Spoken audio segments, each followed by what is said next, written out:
Good afternoon, everyone. We are delighted to welcome you all to this webinar on the changing role of the Controller of Examinations. Brought to you by global EdTech solution provider Camu. We will continue with the webinar after a short video introduction. Thank you all for joining.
Good afternoon, everyone. Thank you very much. Thank you for taking the time out to be a part of this webinar on the topic of the changing role of the controller of examination. We are joined on this call, our esteemed panel of speakers. Firstly, let me introduce you to the moderator for the session, Mr. A.R. Swamy. Swamy is the co-founder and CEO of Camu, which offers an integrated SIS and LMS solution on the cloud. Swamy founded Camu in the year 2014, and he has been instrumental in taking Camu to 7 different countries and onboarded 400 plus educational institutions with 1.2 million students. He has an outstanding track record in the implementation of EdTech for academic administration and learning management. Swamy also has helped several leading institutions in India and across the globe to transform the choice-based enrollment, adopting global best practices. It's my pleasure to welcome Swamy as the moderator for the session, and Swamy will introduce our esteemed panel. Over to you, Swamy. Good afternoon to the audience, and thank you very much for taking the time to join this webinar.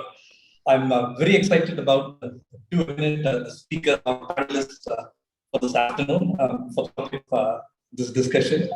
I would like to introduce Dr. Trivengidam, who's got very rich experience in academia with over 25 years of experience in teaching. Professor Trivengidam is currently responsible for the pedagogy at Tyagarajan College of Engineering at Madurai. He did his postdoctoral studies in Stanford University in the US in MIMO wireless communications. He previously was the head of the Department of Electronics and Communication Engineering as well. Thank you, Dr. Trivengidam. We are very grateful for you for taking the time to join this webinar and share your insights. Thank you, Dr. Trivengidam. The second panelist we have is Dr. Suresh, who's the Pro Vice Chancellor and also Pro Vice Chancellor at Bharat Institute of Higher Education and Research at Tambaram. He also has additional charge of as the Controller of Examinations at the Bharat Institute of Higher Education and Research.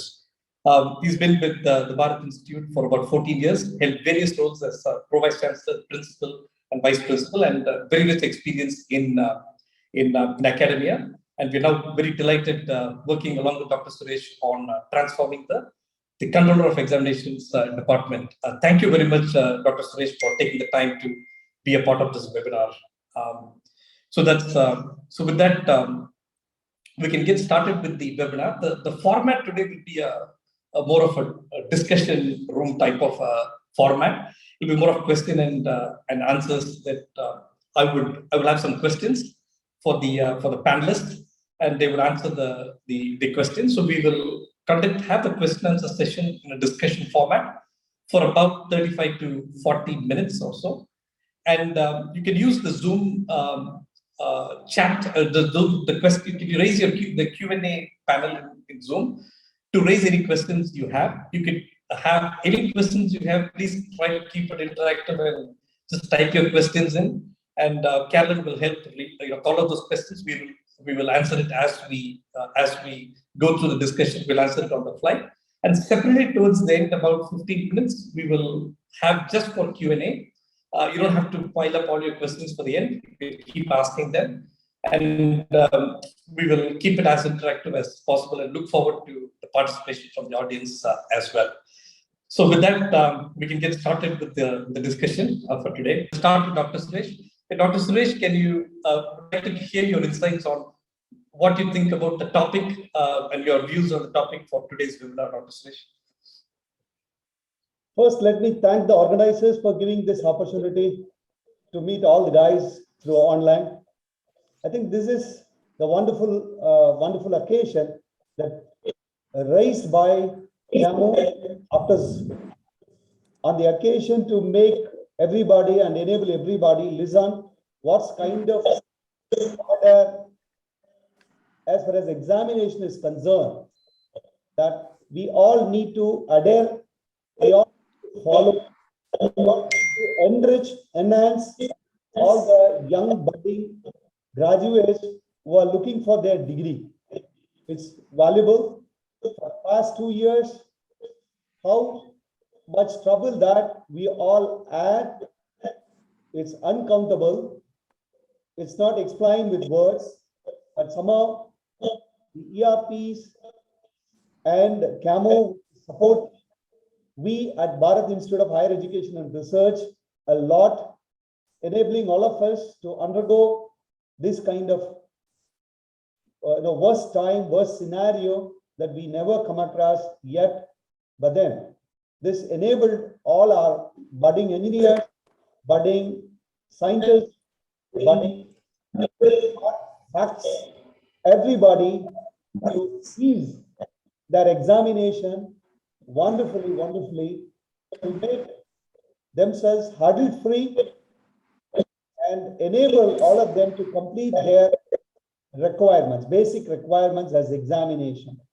I think this is a wonderful occasion that CAMO raised, enable all people to come across how ERP supports not only examination for the matter, even all the rest like administration, admission, then finance, and then classroom management, of course, examination also being part of it, and then results being published. So why not, what not, everything being added. And I once again thank CAMO for bringing out this occasion, enabling all the budding people to come across how easy it becomes using CAMO for the matter. Thank you once again. Thank you very much for the opportunity. Thank you, Dr. Suresh. So we'll start with my first with Dr. Thiruvengam. Am I audible to you? Yes, sir. I am audible, sir. Great. My first question to you. What are the trends today? You're playing the role of, you're in charge of pedagogy for a number of years now. What are the trends today in terms of the pedagogy? What are the pedagogical changes that institutions are looking to implement? And from there, both and how the end-to-end process must work, how you look to adopt it. If you could throw some light on that, please, Dr. Thiruvengam. Okay, sir. Okay. So I will put my general view and then from the controller of examination point of view. Yeah, let me just clarify something. So the format is going to be for the benefit of the audience. Professor Thiruvengam has got that experience in pedagogy, and they're looking to implement all kinds of address the challenges of today and look at what the future should look like. And they're he's been playing the role and representative of the academicians on what we should implement to achieve excellence. But in order to do that, then you have the downstream, the most important function, that is the control of examinations. So that function is being represented in today's webinar by Dr. Suresh. So every time we try to do something in the pedagogy or academia, how should the controller of examination department become nimble, be able to adopt it on the fly, and how do we address it? So this is all about, if you want to roll out a change, then how should the controller of examination department address it? So that's the whole idea. So every question, every thought, we will see it end up in the controller of examinations department. So that's how the format would be like. Dr. Suresh, will come back to this question. So the next question to you, Dr. Suresh, would have been, what are the challenges you face while academic departments attempt these pedagogical changes? What kind of challenges you face and how do you deal with it? If you could throw some light on it, please. Yeah, let Professor speak, and then I'll come back a little later. Okay, no problem. Yeah. Okay, Dr. Trivandrum, the question is, what kind of pedagogical changes are institutions looking to attempt in the current scenario as we try to move forward? That's the question. Everybody is moving, in general, we are moving towards the learner-centric approach. That is the bottom line. This is a major trend to improve the student engagement in studies. The tools may be slightly different. Some of them, they follow the problem-based learning or project-based learning. In our institute, we follow the concept like a CDIO approach, conceive, implement, and operate approach. But what happens there, it introduces a lot amount of the new courses as well as the new assessment methodologies. And subsequently, we are moving towards the multidisciplinary in nature. This is going to be the from first point of view there. And the second thing is, past 1.5 years, we were in the pandemic situation. Now everybody is moving towards the blended move. That is in the instructional design strategy that combines the in-person instruction as well as the asynchronous online content. So the major challenge in this particular one is for the teacher, what to teach in online and what to teach in offline. It's going to be the challenge. And from the controller of examination point of view, what to assess in online and what to assess in the offline. That's going to be the major changes we are looking for now. Then another approach in the third aspect wise, the methodology is changing, like first you give the instruction, then practice it, then get the feedback, then more instruction. They call this as a resilient approach. This is normally followed in the Coursera, edX, kind of the online courses, massive open online courses. Now it becomes a reality now, whether we like it or not, we are moving in this particular direction here. It also introduces major challenge for the controller of examinations in the sense many courses are moving towards the continuous assessment. There is no need for the end semester examinations also. That's going to be the major thing. And this is going to be the thing. And another aspect from the assessment point of view, we don't want to have a fixed question paper pattern. Part A, 10 questions, part B, 5 questions, either or. We would like to move away from this particular thing. This is a major change in the assessment point of view. Also, everything is aligned to what is to be measured. It's going to be the thing. 3 things: learner-centric approach, tool may be different. And the second thing is a blended or hybrid mode. Then third aspect wise is a resilient approach. Then all these 3 makes the challenges to the controller of examination in conducting the examination as well as assessment. This is my view from the first question. Excellent. I think you just set the stage for the webinar, Dr. Pretty much, and that's what is also exciting. At the same time, it presents the challenges. So over to you, Dr. Suresh. That question just naturally leads. How would you deal with these changes? That's what they'd like to do. No end semester exams, continuous assessments, student choice, different kinds of pedagogical approach. How would you deal with it as it comes by? Well, as far as Bharat Institute is concerned, like we have some challenges. The challenges is that, of course, it's common for all of us. It's not only to our institute particularly, but then it's an open challenge. First and foremost, we face login at different locations with different bandwidth. So when people try to log in online, whichever tool for the matter, but then we are trying to provide through OTP because we want to ensure that this is being taken up by only the candidate concerned as far as online mode is concerned. So in an online mode, even the examination could be of 2 kind of things, like as be hybrid mode also. And we have a challenges as far as project-based and problem-based learning, what they've learned and how to access all that. But however, if you consider just online, the first and foremost challenge I said about the login and the bandwidth. And the second thing is that the questions which have been uploaded already in the online mode for them to choose. And this ERP Cameo especially support us in such a way that the question bank could be uploaded, and from the bank, we could choose through auto selection mode. A number of questions could be through auto selection mode, and it becomes like online. And when it is online, again, questions could be of two different types. One is the MCQ, or other one is descriptive or combined. If it is MCQ, of course, it could be the questions, the moment it is considered and chosen, the questions could be auto-evaluated. Once answers are being submitted by the candidate, the auto-evaluation module, which evaluates the marks being earned by the candidate, and then marks are being manipulated, results processing taken place, and then it is being formatted, and then passing board, it goes through, and all that is a time constraint. And fortunately, we are able to process all these kind of process in a day. We are very thankful to them. In one day, we are able to do all these kind of things as far as MCQ is concerned. The next day, students are released their results. They were so joyful and they were, enjoying, like my exam is over and I've got my results. So it's such a kind of fascinated that it works so well, and it makes everybody feel free out of all our stress. Especially examination section even feels very free, because so much of hurdles and hassles have been reduced, and we are making our people just enjoy with the results. As far as descriptive is concerned, of course, we have open challenge, and students are making us to find out and dig out more facts in coming across the challenges, like their submission is a great deal.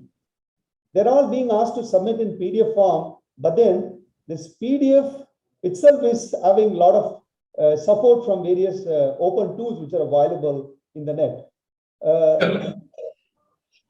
ahead, Dr. Suresh. So I think what you're highlighting there are things that did not happen like a couple of years back, or a year and a half back. So a lot of things have changed and moved on, and you've taken the approach of using technology to do that. The conduct of exams itself. Now as we go on with further questions, when more pedagogical changes, the concept in how the degree is awarded, the basis of the awarding the degree, if things change based on the current situation, how do we address that? I'm sure more questions along those lines are will be coming up in the next as we go through the webinar. I think again, thanks for setting the stage. I think you've emphasized on tech and the ability to rapidly process process all the results and be able to keep it quite seamless. So again, that sets the stage from a COE perspective. So we'll continue to churn with the next set of questions there. Thank you, Dr. Suresh, for that. Dr. Thiruvengam, what kind of choices are being given to students these days? What best practices to adopt from a student's perspective to stay competitive? And then obviously, if those, based on what you recommend in your insights, then what do you expect from the COE? If you could throw some light on that, please. Student choice and a student's perspective, what is the trend? Thank you, sir. The choices wise, from the academic point of view, the student can choose the faculty member. It means that suppose the mathematics is taught by maybe 10 different teachers, the student can choose the faculty member. Student can set their own timetable, because it is a choice-based credit system. This is what their expectation. They want to set their own timetable. Normally, the thing is that we put a timetable and we ask the students to come to this particular class, something like that. So now the things are changing. They are choosing the faculty member and they set their own timetable. And another thing is the faculty members, they started offering courses along with the industry person. something like, let us assume that 1/3 of the things will be taught by the industry and 2/3 will be by the faculty. They align this particular thing. This is also the student perspective, they like it more. And many institutions, they started offering the industry supported courses. Maybe at the weekends, this is not in the regular aspect wise. This is another one. And the electives, okay, they would like to choose based on their career choice. That's going to be the very important thing. Earlier, it is going to be something like a fixed compulsory elective. That kind of the things also in many institutions they use. They use the word compulsory elective. Now the things are changing. From student perspective also, they want to choose elective according to their career choice. That means the number of credits per semester, per student, it will be varying. It's going to be the thing. And students are also given the guided study course. If some electives, there are many enrollment is not there, they are not going to offer this particular course. So the guided study course is going to be another one. They are also given with the flexible or open or general elective. Is another choices are given to the students now. Then the last point of view, I would like to convey that the academic credit transfer for the approved online courses, that is also going to be the things in the recent trend. There are many points. The faculty member choice, timetable their choice, industry person their choice, then the career choice based elective, guided study, flexible elective, or open. There are many things are given from the choices given to the student, but everything requires automation. Yes, it cannot be done in the manual process. It is not. We cannot maintain all these things. It requires automation, and many institutions require the software like the Camo kind of the things in order to maintain everything, because it cannot be maintained separately as a manual system. It also requires. So this is happening now. It started happening. It is maturing now. It is getting mature. So definitely it will go further and further. We require your support also in those lines. Sure. I know you are a pioneer in the student choice-based enrollment. I was a bit surprised that you didn't mention that. So of course you did talk about a lot of choice. So the concept of the first year, second year, third year, fourth year is the sort of going away. You have students. You run a term of study or a semester of study, and anybody can register for any course and study. So there's no set patterns of first year students or 8 papers. Those concepts are again. That's it. But this is the major challenge. This is a major challenge to the controller of examination. They get to make a lot of changes there in order to accommodate this particular choices. Sure. That is also more emphasis. Right. And you implemented that way back in 2016. So we have so number of choices there, and for an institution to consider that kind of choice, I think it's not an option. It's got to be. We got to take that step forward and keep moving the direction. And but in order to do that, it's not enough to have. It's not enough to have just automation in a very fixed format, right? We need automation in a way it's so nimble. You could just change it, flip it, and keep changing it as you wish, as you need, as you make the changes to the regulations. I think that's the message I take away from when you said automation, Dr. Thiruvengam. I can well said that presents a number of challenges, as you mentioned, to the control of examinations. So again, that's something to think about. What kind of systems that will allow us to be nimble, so that when we make an academic process change, the control of examinations is simply able to adopt it and move forward. Well said, Dr. Thiruvengam. So just leading on from that, a slightly different kind of a challenge, which I will throw at Dr. Suresh. What is the impact of the volatile scheduling of classes and examinations today? It's you just never know what's going on. Or you don't know, but it looks like something's happening all the time. So we did talk about exams happening pretty much continuously throughout the year. It's not like the exam season anymore. And what best practices to follow to stay agile and deal with this kind of volatile scheduling? And if you could throw some insight on that and how you cope with it, Dr. Suresh. Only 2 points to say. The first and foremost is that the module provides kind of flexibility in such a way to identify who or which staff member is free with respect to that discipline. So, Dr. Suresh, just sorry to comment there. So more from a conceptual perspective, you need the kind of information, who's free. And if you could just complete give the response in that sense in a very general perspective, what kind of information, what do you look for, what support you need from a system, that would be very useful, I believe, for the audience, Dr. Suresh. I'm sorry, I don't get you. Yeah, so from a systemic perspective, looks like exams are happening all the time. So you're relying on IT systems to help you automate and repeat your processes. So what kind of flexibility and what kind of capability would you expect in order to deal with this examinations happening all the time?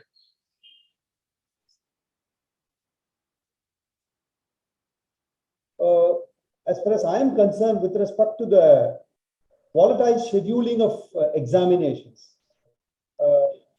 in that aspect, I personally used third party. I've introduced a kind of concept called third party, and we have used, and the third party is effectively utilized for the betterment of the system, and system was working very well. And we inducted some of the teachers and scheduled, and that scheduling also section-wise. We had a challenge that more number of schools are being done. We have incorporated many number of sections for the matter, challenge, and we have incorporated whoever set up and conduct the examinations, and that was very smooth. Okay.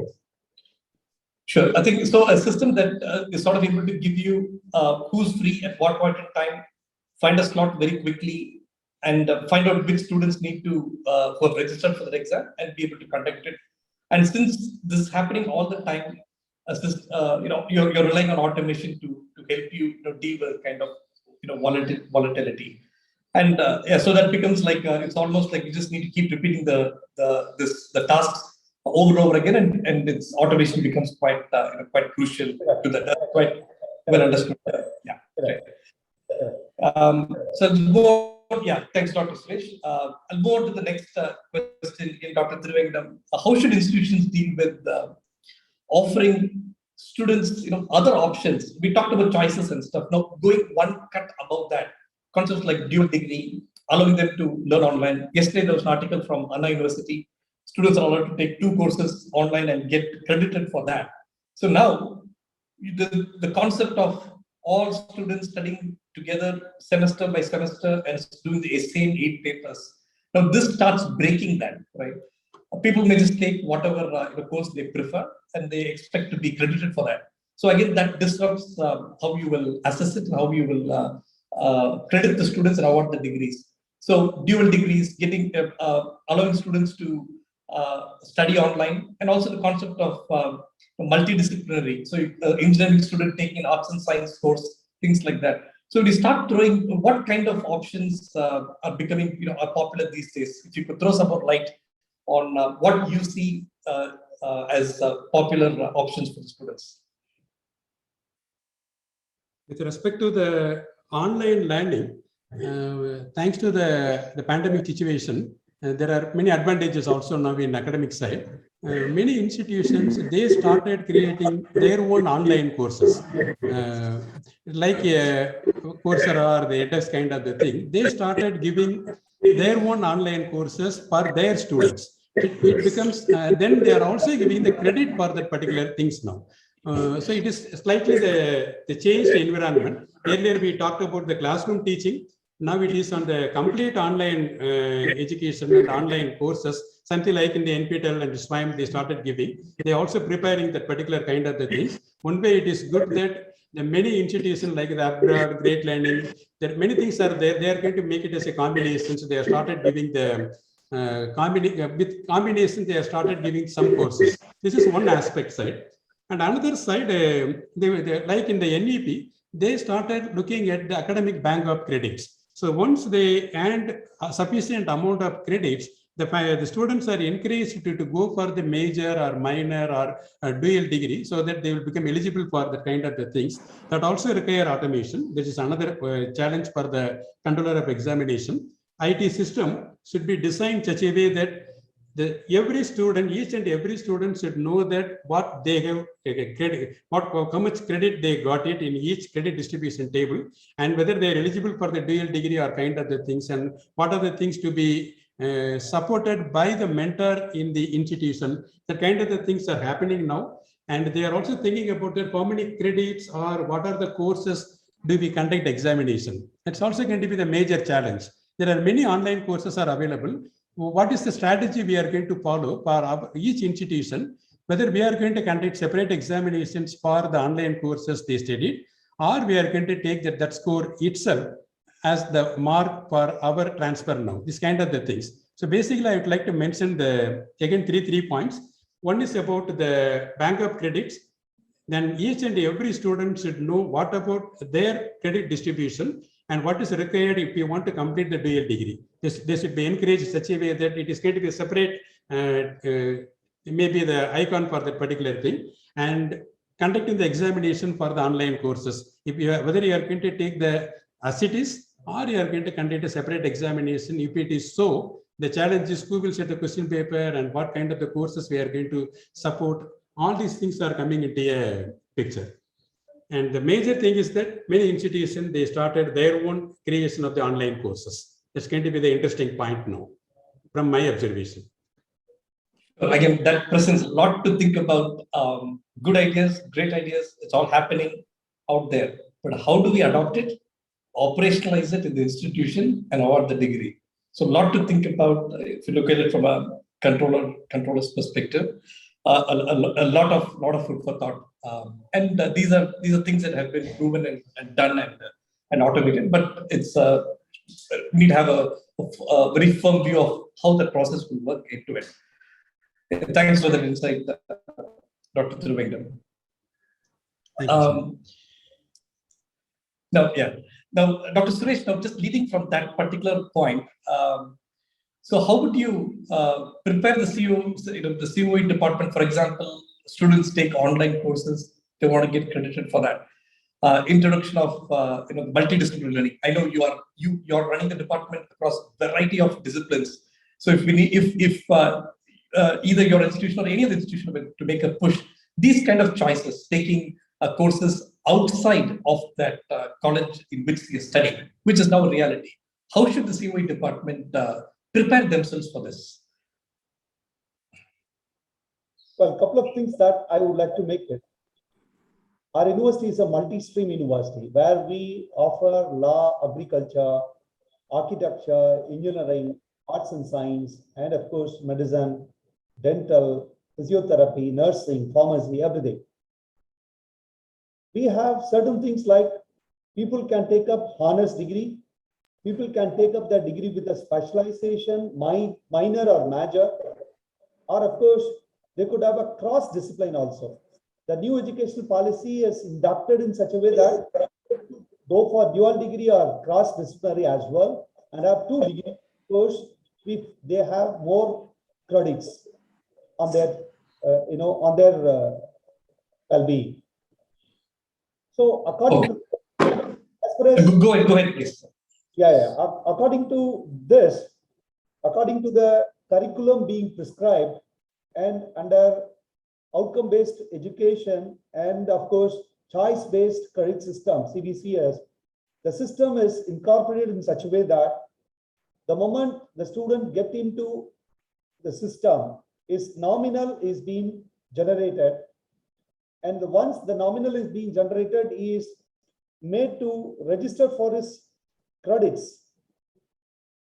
And once his registration on the credits is being considered by controller of examination, who makes it flexible, he could choose a maximum of this many credits to earn this semester, and maybe after 3 years, if he wants to take up a break and then go for an internship and then come back for his studies, that flexibility is also being granted. And accordingly, his timetable is being prepared, as Professor said rightly. He could choose his teacher and he can take up the number of subjects to earn his valuable credits. Accordingly, things could be scheduled. And it's a greatest task for the controller to conduct examination for such kind of candidates not only in-semester examination, even continuous assessment also need to be performed by him, and that also to be earned and that to be counted in order to evaluate. So it's a greatest task for that. And apart from that, we have third-party questions or third-party certifications also, like SWAYAM, MOOC, NPTEL, and whatnot. Like, we have even Coursera also, that is also being considered. And then Open University certifications also being considered. Now, earlier UGC said about 20% could be taken, now 40% could be considered for his credits and all that. So it's versatile, really. It's versatile, and it makes the controller to do the tremendous job. He cannot sit on a seat, like, he had to be always on stress. But then thank this ERP is the one which supports us to have different module to take care of all that for odd semester and even semester. Based on the number of credits, that could be decided and that could be considered, that could be evaluated, and this timetable could be prepared very well by the ERP itself. And I leave it to the ERP. Let it prepare the timetable for all these kind of number of subjects, and including considering external certifications through SWAYAM or MOOC or NPTEL for the matter. The module could be made in such a way that it could be given examination, both continuous assessment as well as end semester assessment, and it goes very smooth in such a way that he can take up even his questions of his own choice from the bank. It is not my choice for the matter. It is not the teacher concerned who would set the question. It could be selected by means of auto selection mode, and he could choose the questions from the bank. And only tricky point that he does at the moment is submitting his answers. If it is multiple choice, no problem at all, no trouble at any end for the matter. If it is a descriptive, then all kind of troublesome it comes. Like, for this subject, he needs to submit a PDF, he submits for some other subject. So that kind of things are being little challenged, but then we try to overcome that, and daily work to be completed on the day itself. This is again another challenge for the matter, and things are being taken into consideration. As I told you, right from his nomination, questions and all kind of it, it goes very smooth. And controller, if it is offline mode, again, some more challenges are also being added, like hall allotment, hall plan, seating plan, and then attendance sheet being prepared, and then bundle to be done, and then central evaluation being taken, and then that dummy number being assessed. Again, marks to be computed, to be updated, and then finally it submits to the result passing board, and then result publishing. It's really stressful job, but then we enjoy because ERP is the one which supports us a lot. And here we have three kind of things, like pre-examination, examination, post-examination. I classified in this way, and it goes very smooth for me as far as controller is concerned, and we could even make the job much simple, easier. But when you love to do the job becomes easy.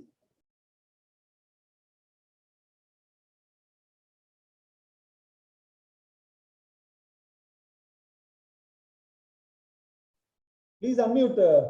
Mr. Sami, please unmute. Yeah, great. Yeah. Well, thanks, Dr. Suresh. Again, quite a few topics you covered there. So you have the traditional method, fully automated. You also have the online mode, the hybrid learning, the full online learning. The controller of examinations department having used automation, IT automation to conduct online exams, directly link, instantly publish results, no uploading, downloading, and all that. So you sort of automated that as well. And more importantly, students' perspective, the Coursera, the SWAYAM, they take different kinds of courses. You have automated how you provide the equivalence and count their credits to award the degree. So quite a number of aspects have come here. I think that's a great platform to keep churning more and more changes that need to be done as we go by. So I think we have an excellent platform, and I'm sure you will. You'll continue to get to the next level continuously. I think that's a great a set of automation that's been achieved there. I'll move to the next question. I think we have another 3 minutes. I'd like to cover 2 more questions. Maybe just a short 1-minute response from both the panelists. First one for Dr. Thiruvengadam. Then we'll sort of we will go to the question answer session after these 2 questions. So next question for Dr. Trivandrum. So online and on-campus exams need to be conducted in a hybrid mode. So the campus are opening up. What's really happening? What's happening with that? How is this going to pan out? And what challenges should we expect? What should we be prepared for? So going in campus, then some online and this hybrid learning. What should we prepare for, Dr. Trivandrum? Sir, please repeat the question, sir. Yeah, the question is now the campuses are opening up. So there could be some online classes, some on-campus classes. And how is this going to pan out? What should we be prepared for, from a academic process perspective? From the academic process perspective, we should have the proper learning management system that the students are expecting that whether it is the online courses or the offline classes, they want to keep the availability of the lecture materials, then access to the classroom beyond working hours.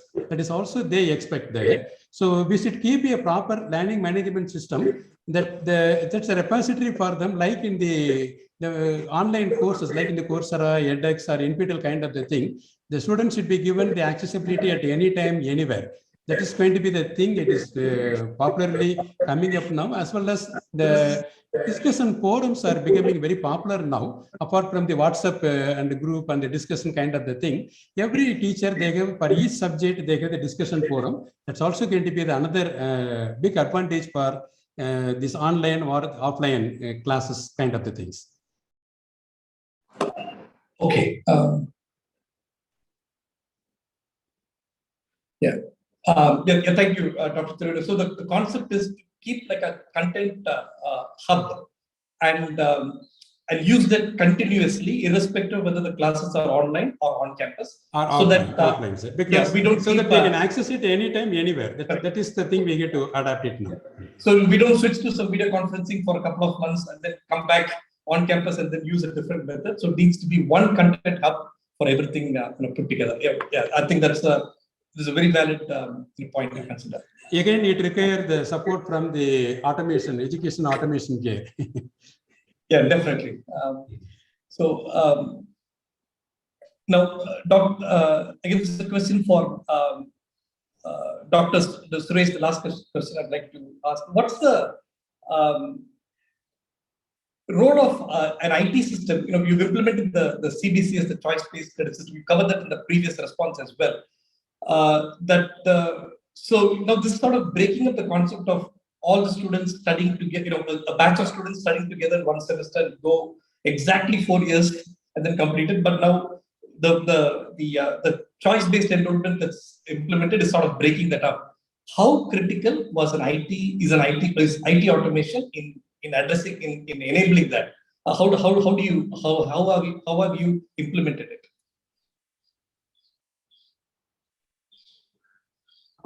Yeah,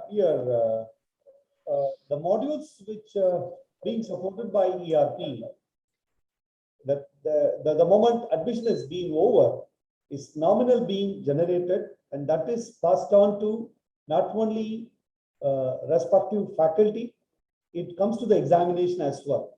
And from then, as far as CBCS is concerned, its registration process is also getting over. The moment this registration process is over, and that is being taken up by the controller, and controller approves it, and automation starts from that point of studies onwards. And once his credits have been approved, he is intimated by the respective faculty, respective discipline, and it is being monitored by the mentor, and it is being monitored at the controller section as well, about the kind of examinations that he has to undergo every time. Even he misses, we give the choices. And here the problem is that once he failed to miss it, again choice to be considered, and the choice once it is given, and that also to be taken into account, and that to be added, and then database to be maintained properly, and finally the computation process also to be taken into account. So some minor challenges only there, but then not major for the matter. But all that is being taken up well with very good support from both the ends. Right? That support is the one which is mandatory, and that once that kind of support we get, and then things becomes very smooth. And here, one another fact, like if it is online, the continuous assessment also happens online. Now, the schedule location is the one which need to be considered, because students come with the complaints that we are unable to submit, we are unable to have the bandwidth, power failure and all that. But that has all been considered and that is being taken into account, and then we give the chance for them. We make the faculty and the mentor to follow it, and then make it up in such a way that he's all into the stream. He comes back into the stream. That's the only point that we have a challenge. Otherwise, once he miss, we give the chances, and chances being taken into right path, and then bring him back into the folder, and that folder makes him to come into the stream. And if he miss that choice also, again, one more choice also being given, and giving multiple choice is very difficult for us, because getting to the stream is again much difficult. And that is the only thing. Probably we get the kind of support from both the ends, and things becomes easy for us. Excellent. Thank you, Dr. Suresh. I think it's automation becomes key, because earlier, by virtue of a student being a first year or a first semester student, we know exactly what they're studying. But with the choice-based enrollment that both of you have implemented, now there's no affiliation to a particular year of study. It's pretty much the student goes to their own flowchart, and this is the future. And preparing for this both from academic perspective and then control of examination perspective is going to be the foundational, and that will set the base. So that's pretty much the questions that I could cover. I had a slightly longer list, but that's pretty much what I could cover.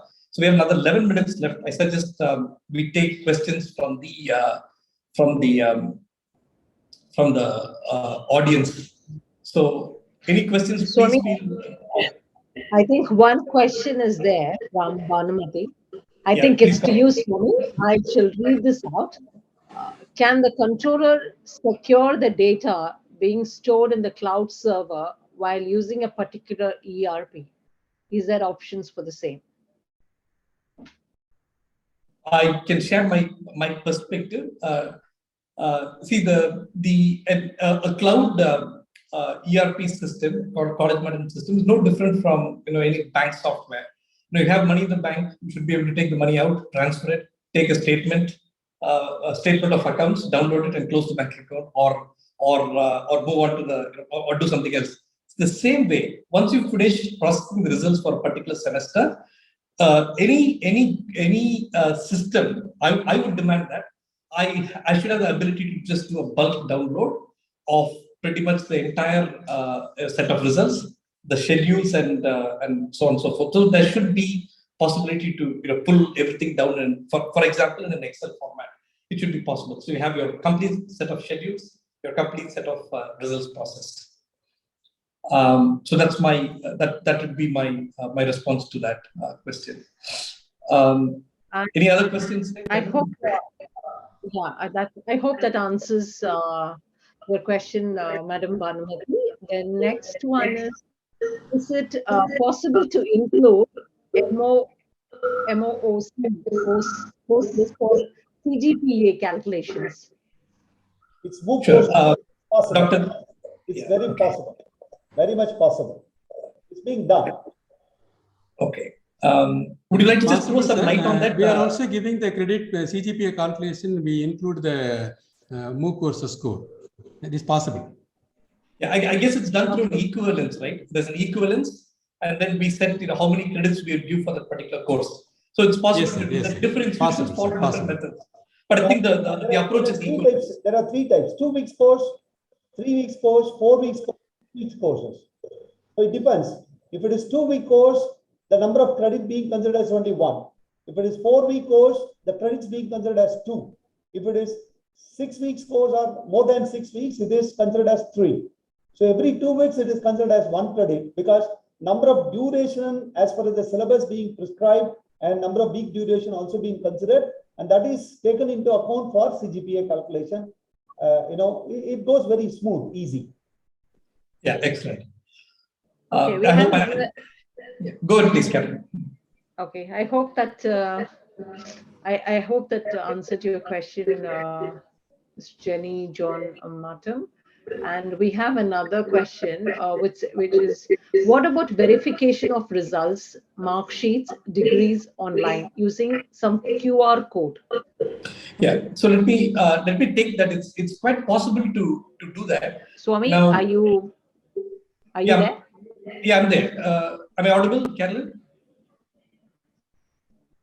Okay, I think Swami is like slightly, he's unable to listen. And I'm reading one more question on any regulatory agency for MOOC course, that's MOOC, is it? Course. Are there any regulatory agency for the same? Dr. Suresh? Yeah, SWAYAM and NPTEL, they are monitoring these courses, they are approving. Once approval is being granted, and it is all appeared for the people to enter. Of course, AICTE also is the one which monitors. UGC also monitors. Everybody, all these agencies monitors, and then they approve, and only then it is available on your login. Your login, it's possible to view, and you can take it. And of course, it's not only those agencies which approves, even university also is the one which need to guide the students. The mentor also guides. Okay. Yeah, Karen, am I audible now? Yes, it's fine. Yeah, I can take the previous question. It's possible to put in some sort of coding. QR code is possible to do that, to get the complete list of the marks and grades. It is possible to do that. Okay, thank you. Which are the online courses that can be considered for MOOC course, MOOC course? Which are the online courses that can be considered? In many institutions, madam, like Dr. Suresh sir mentioned, the NPTEL or SWAYAM courses are considered for the credit transfer because they conduct the separate examination also. So in many institutions, the NPTEL and SWAYAM are playing the major role now. What about any other international? The thing is that they don't conduct the separate examination for that. They complete it, but the question is, what is the credit? Whether he, that particular student completed the particular thing, or with the help of others they completed it. We don't know that. So that's the reason why we depend on the NPTEL and the SWAYAM, NPTEL or SWAYAM alone. Yeah, which is more governed in the Indian context by the Indian. Yes. So you're sure of what exactly happens there. Yeah, as I mentioned earlier, in many institutions, they started their own online courses also, like the NPTEL and SWAYAM. They conduct the examination and they transfer the credit from that particular courses also. It becomes very popular now. It is. Okay. Because they conduct the examination, controller of examination, conduct the examination for those courses. I just want to add something on that.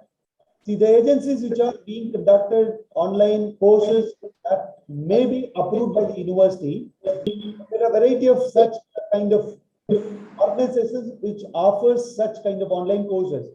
These are being evaluated by the concerned university in the faculty concerned and by the mentor as well. And once based on the recommendations, it is being considered by the controller of examination. If it arises, the mentor suggests that a separate examination to be conducted by the controller of examination.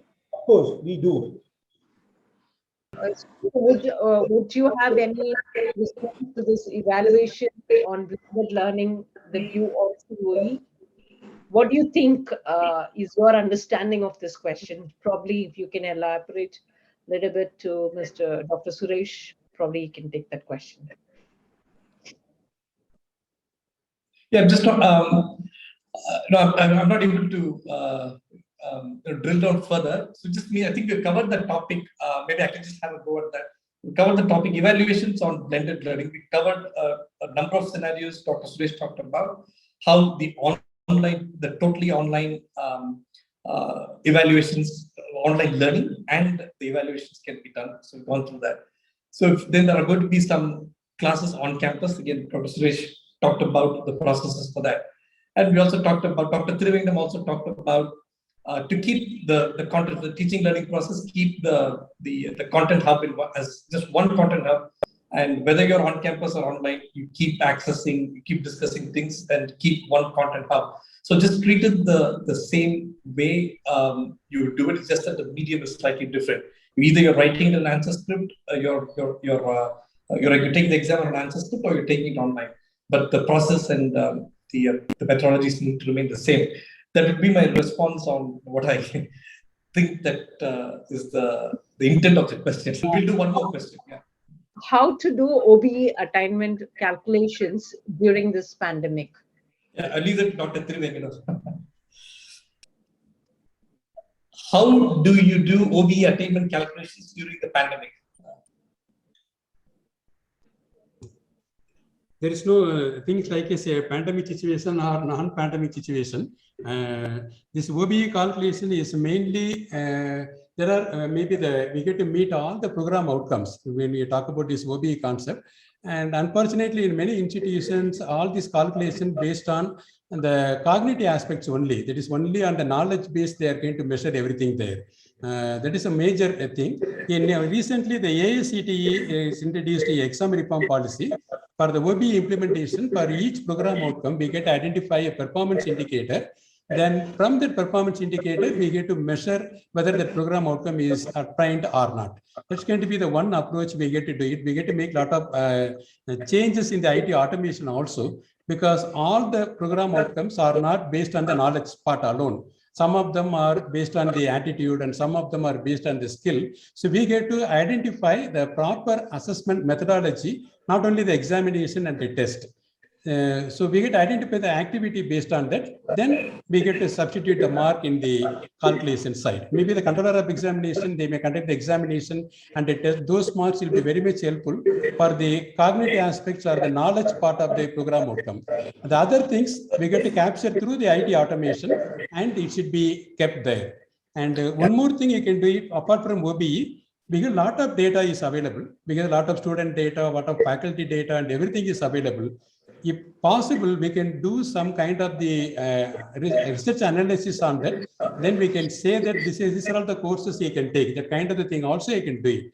That will improve the outcome part of that. Apart from giving the marks, from OBE point of view, if we are able to give that, these are all the score in each program outcome for each student, that is going to be the best way. But the assessment methodology should be appropriate for each and every program outcome. That's going to be the interesting thing. Yeah, but Dr. Trivengatam, specific to the question, it should make no difference, pandemic or no pandemic, right? The process is the same. I don't think it is a different situation, sir. The only thing is the assessment methodology may be slightly in a different way we are going to conduct it. The activity wise, it is going to be almost the same. Sure. Because whether we conduct in the online examination or in the offline examination, finally, whether a particular student has answered the question or not correctly or not, those marks we are going to enter according to the course outcome wise. So there is no problem in the pandemic or non-pandemic situation kind of the things. And just make a fun out of it. Whether it is online or offline, result is pass or fail only, no? Yes. Yes, Dr. Suresh. Yeah, absolutely. Good point there. So I'd like to take the opportunity to thank the audience for taking the time to attend this session. I hope it was insightful. Please feel free to email us any further questions. You may have certain points that you have some questions on. Please feel free to email us, and we can answer those questions through email. I'm glad to respond on that. And I would like to thank Dr. Trivengatam and Dr. Suresh for sharing your insights and taking time to be a panelist in the session. It's been a great learning for me. I'm sure it's given very good insight for the audience as well. Thank you very much, both of you. Thank you. And with that, we can close the session. Thank you very much.